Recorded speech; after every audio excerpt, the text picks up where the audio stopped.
Salut à tous, c'est Céline de Nayarki. Il y a quelque temps, un abonné m'a demandé de parler de mon premier entretien. Du coup, je me suis dit que ce serait intéressant de vous raconter un peu comment les entretiens d'embauche que j'avais passés s'étaient déroulés et vous donner des conseils par rapport à ça. Donc c'est parti.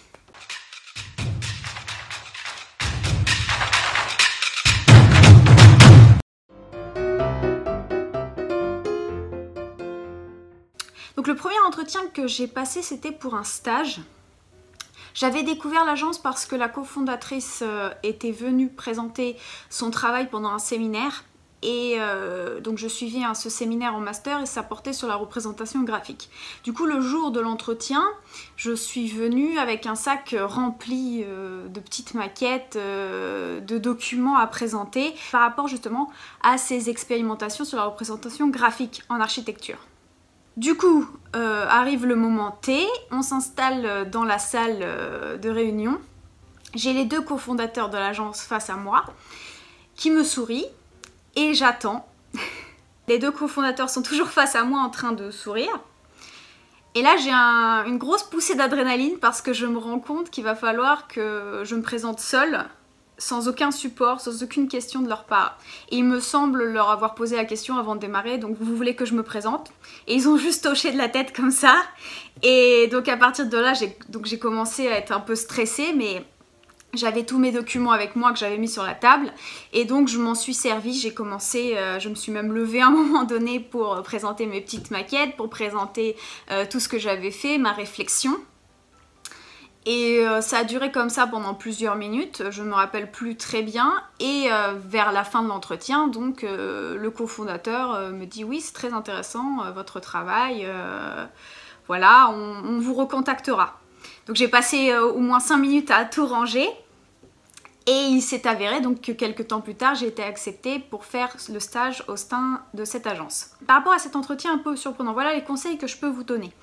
Déjà, il faut prendre en compte le fait qu'en France, la majorité des agences d'architecture sont assez petites en termes d'effectifs. De l'ordre de une personne à 10 salariés. Et donc, de fait, ces agences n'ont pas forcément recours à des spécialistes en recrutement. Ils n'ont pas forcément recours non plus à des agences de recrutement. Donc le recrutement se fait par les chefs d'agence eux-mêmes. Du coup, il est fréquent de passer des entretiens un peu surprenants comme celui que j'ai passé. Comme les chefs d'agence n'ont pas forcément envie de mener un entretien classique, ils peuvent avoir recours à des méthodes un peu décalées, histoire de vous tester. Ensuite, le conseil que je veux vous donner est là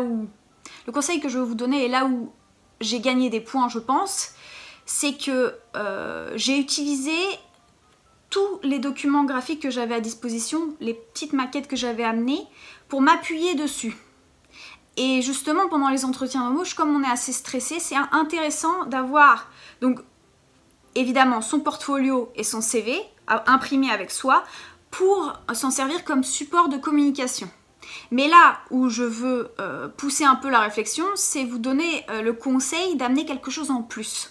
Et c'est ce que j'ai fait finalement, parce que je ne me suis pas contentée, même si à l'époque j'avais pas forcément de portfolio, même si à l'époque je n'avais pas forcément de portfolio, je ne me suis pas contentée juste d'amener les éléments classiques. Donc si vous avez à votre disposition, par exemple, une petite maquette, des photographies, des images d'un concours que vous avez réalisé récemment, une liste des projets que vous avez réalisés, pensez à l'apporter pendant l'entretien d'embauche. Surtout si c'est un élément que vous n'avez pas envoyé par mail pendant la candidature, parce que ça va surprendre les personnes qui font l'entretien. Vous allez montrer que vous êtes capable de plus. Vous allez vous démarquer.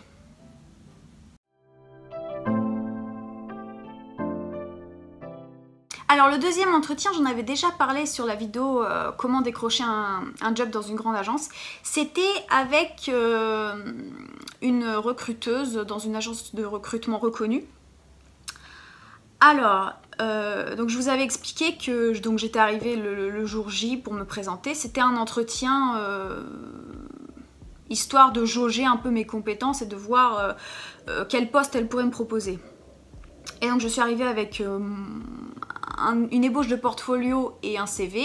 Et donc je lui ai expliqué que je voulais intégrer une grande agence. Et la phrase qu'elle m'a dite, c'est donc que ce n'était pas possible pour moi d'intégrer une grande agence puisque je venais d'une petite agence et que les grandes agences étaient intéressées par des personnes qui venaient de grandes agences.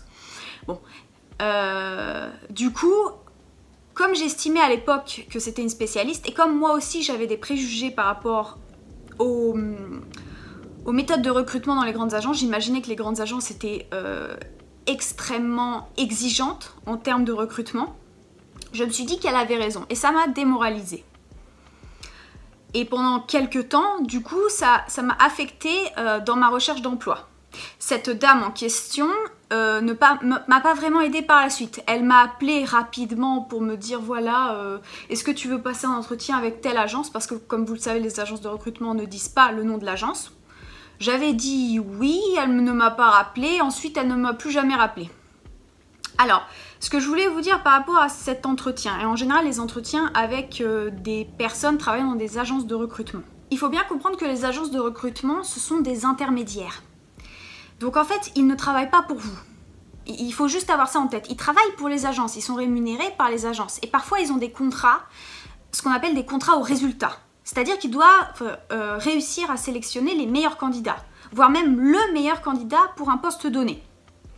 Du coup, quand vous vous adressez aux agences de recrutement, si vous ne rentrez pas parfaitement dans la case, par exemple, je ne sais pas, si vous n'avez pas, comme sur la fiche de poste, 3 ans d'expérience dans les équipements, nanana, vous êtes mis de côté, automatiquement.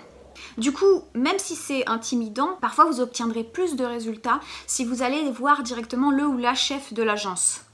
Parce que si cette personne vous trouve sympathique, si elle trouve votre travail intéressant, il est possible qu'elle vous recrute, même si vous n'avez pas le nombre d'années d'expérience qu'elle espérait. Le second point par rapport à cet entretien, c'est qu'il faut éviter de se laisser démoraliser. Et éviter de laisser les autres, qu'ils soient spécialistes ou non, vous dire que vos objectifs sont inatteignables. Si par contre vous recevez des remarques de recruteurs, de chefs d'agence par rapport à la qualité de votre portfolio ou de votre CV, là ok, vous pouvez vous remettre en question et essayer d'améliorer les choses. Mais si de ces personnes-là vous recevez des remarques de type « ce salaire est trop élevé pour vous » ou bien « vous n'avez pas suffisamment d'expérience pour avoir ce poste » et d'autres choses comme ça, vous ne méritez pas de travailler dans une grande agence, eh bien ces remarques, il faut savoir les mettre de côté et passer à autre chose. Parce qu'il ne faut pas laisser une seule personne influencer la suite de votre recherche d'emploi et influencer vos résultats. Enfin, troisième entretien qui avait l'air prometteur, donc c'était pour travailler dans une petite agence et faire ma HMO. J'avais déjà quelques années d'expérience, donc l'entretien avait l'air de s'être bien passé. J'ai annoncé au chef d'agence le salaire que je souhaitais, je lui ai montré un peu mes travaux. Il a noté ça sur un papier, il m'a dit qu'il allait me recontacter. Il m'avait aussi fait entendre que dans l'agence, il laissait beaucoup de responsabilités aux employés, ce qui m'allait parfaitement et ce qui me donnait vraiment envie. Du coup, j'ai attendu sa réponse. Et ça a mis beaucoup de temps. Donc déjà, c'était un peu suspect. Ça a mis beaucoup de temps. Il s'est excusé. Donc il a donné une excuse pour son retard. Il m'a dit, voilà, si vous voulez faire votre HMO, il va falloir passer par l'association Passerelle et faire votre HMO donc à l'ENSA Paris-La Villette. Alors j'ai dit, bon, pourquoi pas. Après, si vous ne le savez pas, à l'ENSA La Villette, il y a pas mal de demandes d'étudiants, donc ça n'allait pas être évident pour moi parce que je ne venais pas de cette ENSA à la base. Donc il y avait des chances que je ne sois pas acceptée pour faire ma HMO et que je reste sur la liste d'attente. Mais j'ai dit pourquoi pas. Et donc j'ai regardé la grille fournie par la Passerelle, donc l'association, pour déterminer le salaire en concordance avec ce que je lui avais annoncé à l'entretien. Donc je lui ai annoncé ça. Il m'a dit oui, donc je vais voir ça avec mon comptable, je vous recontacte. Donc déjà, vous vous rendez compte que l'entretien traîne. Il m'a recontacté encore plusieurs semaines après en me disant « Non, mais nous, on n'a pas la possibilité de vous donner autant, on peut vous donner tel. Et donc, on peut vous donner tel salaire. » Et donc là, j'ai regardé sur la grille, il s'avérait que c'était le salaire minimum. ce qui était vraiment très en dessous de ce que j'avais demandé, de l'ordre de plus de 1000 € brut en dessous. Et en plus, c'était en dessous de mon salaire actuel, à l'époque.